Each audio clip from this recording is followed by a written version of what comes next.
Brought to you by Natural Healer. www.naturalhealer.com.au. All rights reserved.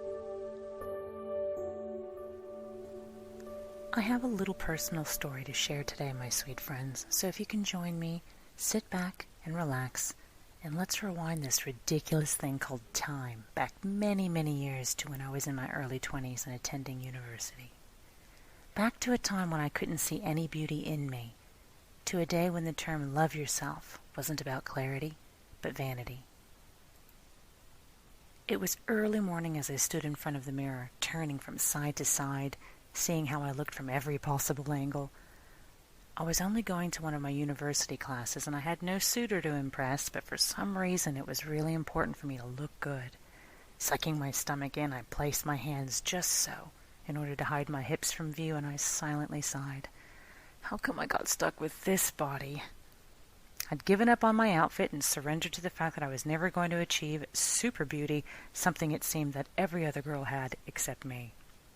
I leaned into the mirror and put on my eyeliner. I got frustrated at how my eyelids didn't fold back right and how my eyelashes were straight and not naturally luscious like in all the television ads. My nose wasn't straight and my eyebrows weren't full enough. Ugh! That's it! Enough! I slammed my makeup down, picked up my shoulder bag, and charged out the door.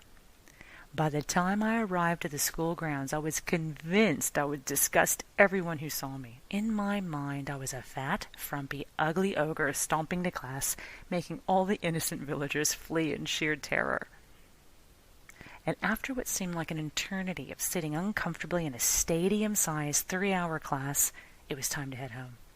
I remember that it felt like a dark cloud was enveloping my head. I was utterly dismayed at my fabricated misfortune of being a hideous creature.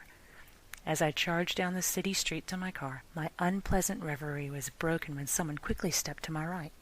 I looked over my shoulder to find a homeless man walking next to me, who I had passed only a few feet before, and he was trying to keep up pace. "Do you mind if I walk with you, just for a moment, miss?" he asked me with a toothless smile. I was so confused. Sure, I snapped back, not having the keenness of insight or patience of kindness to understand his real motive. I didn't look at him again, but I could see him bobbing along in my peripheral vision. "I don't often get to be near such a beautiful thing," he mumbled, and then he held his head down. My chest welled up with a mixture of anger. "What are you coming on to me?" and pride. Oh, what a sweet thing to say, but I didn't say a thing back to him. I just kept walking. My new friend saw me to the crosswalk, bid me a very gentlemanly farewell, and disappeared back into the urban jungle from which he popped out of. I was still in shock from what had just passed, but it was becoming less of an angry shock and more of a humbled one, as I realized that he simply paid me a compliment. He felt like he could brighten my day, and that I could brighten his. And for just those few moments, he saw this hideous creature as beautiful. And I never saw him again. As I reached my car, I suddenly stopped in my tracks. Somehow, amid all the clouds surrounding my head, I saw a very small purple wildflower growing from out of the dark and dirty concrete ground. It was gently waving in the soft breeze, as though silently wishing, hoping to be seen. I pulled off my shoulder bag and let it fall to the ground as I sat down in the middle of this parking lot to stare at this little creature. It seemed like time slowed down. I could see every little detail on it. Its tiny lilac petals, many of which were bent from being driven over. Its yellow pollen, much of which had been swept away by the wind or carried away by bees. Its sweet little green arms, so twisted from trying to break free from its concrete prison. And without any thought, I said to myself, I don't often get to be near such a beautiful thing. And then I cried. After quite a few moments, I muttered, "What of me is this beautiful?"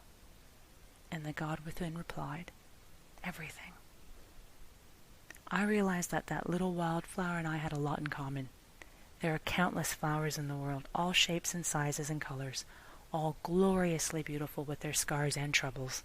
They will stand out, in their own way, in their own time, just like my little purple wildflower did for me, as I did for the homeless man, and now in hindsight I see, just like the homeless man did for me.